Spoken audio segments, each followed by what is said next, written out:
Well, the news of İlkay Gündogan's return dominated Pep Guardiola's news conference this afternoon, and the man there asking the questions for us was Ben Ranson. We can join him live right now.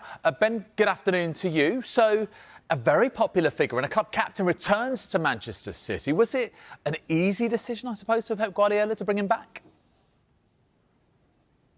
Yeah, it certainly feels like it, doesn't it? Pep Guardiola and İlkay Gündoğan first spoke about this move a few days ago. Gündoğan was the one who came to Manchester City when he realised that he was surplus to requirements at Barcelona and they were looking to move him off their wage bill to free up some space so they could start to try and register some new players for their La Liga campaign. It was a difficult situation for Gündoğan. He had 2 years left on his Barcelona contract, but once it became apparent that he was available to leave and once it became apparent that he was available on a free transfer, then of course it was a very simple conversation. Zeki Begiristan, the director of football here, has spoken about Gündoğan today, just simply calling him an exceptional midfielder and one of the finest professionals he's ever worked with. And when you look at his glittering career that he had here in 7 years, 304 appearances, 60 goals, including the goals to win an FA Cup final, to win a league title on the final day in 2022, captain of that treble-winning side. It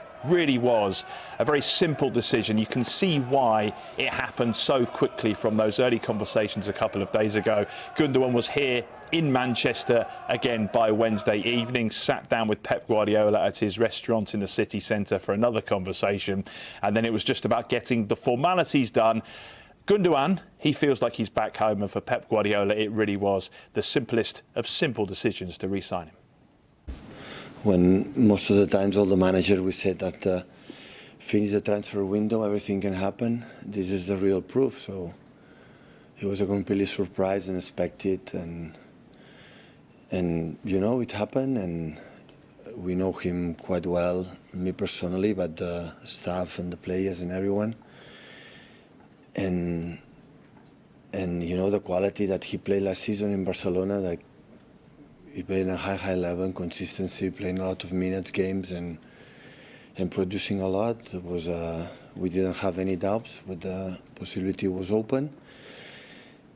And yeah, absolutely delighted he's back.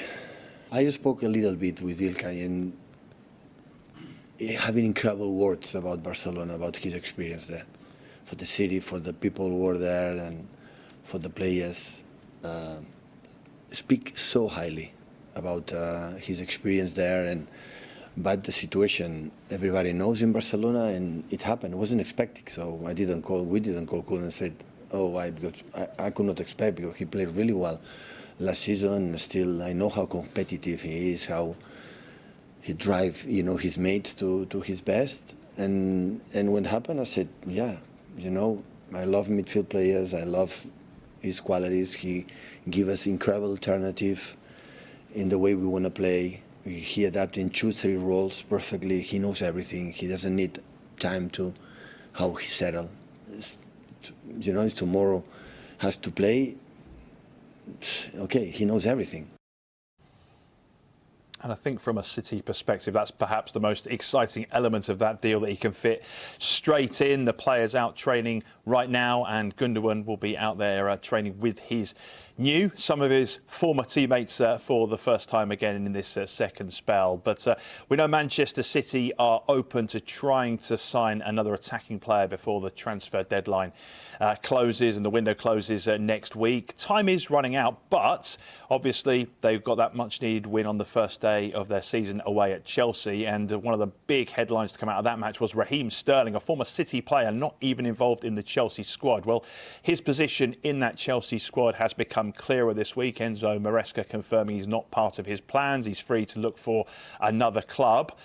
Could that be Manchester City? Perhaps another player returning? Well, when I put that to Pep Guardiola at the press conference earlier on, it doesn't sound like he's looking to get any more of the band back together.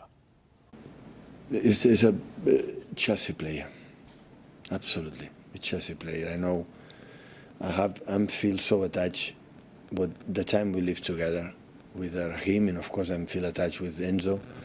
So I just wish him all the best. But he's of course a Chelsea player. If you ask me this question when Gundo was in Barcelona, I will ask you this, answer the same. There is 1 week left of the window.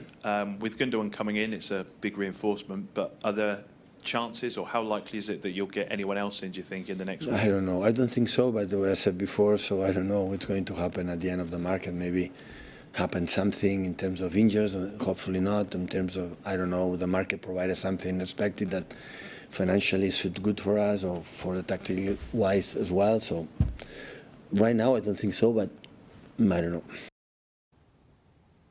So perhaps unlikely, but the door not closed on potentially another new arrival. But as you heard there, and this has been the message from Manchester City through this entire window, the price has to be right if they are to go into the market. Certainly Gundogan's signing takes the pressure off in that regard. And we've had an update. When we spoke to Pep Guardiola, that was an hour and a half ago or so. The club hadn't yet received international clearance for Gundogan's transfer to make him available for the game against Ipswich at the Etihad tomorrow. Well, that has since come through, so he is available for selection, assuming all goes well with him in training this afternoon. Doesn't look as though Rodri is going to be fit to play again, though he's still not been able to resume full team training. Remember, he picked up that injury in the Euro 2024 final playing for Spain. The City have had to ease him in. He's been taking his own individual programme. We were there at training with them on Wednesday. Rodri was not a part of that. Pep confirmed today that he's very much unlikely to be involved this weekend. But Gundogan, the good news is, can play against Ipswich tomorrow.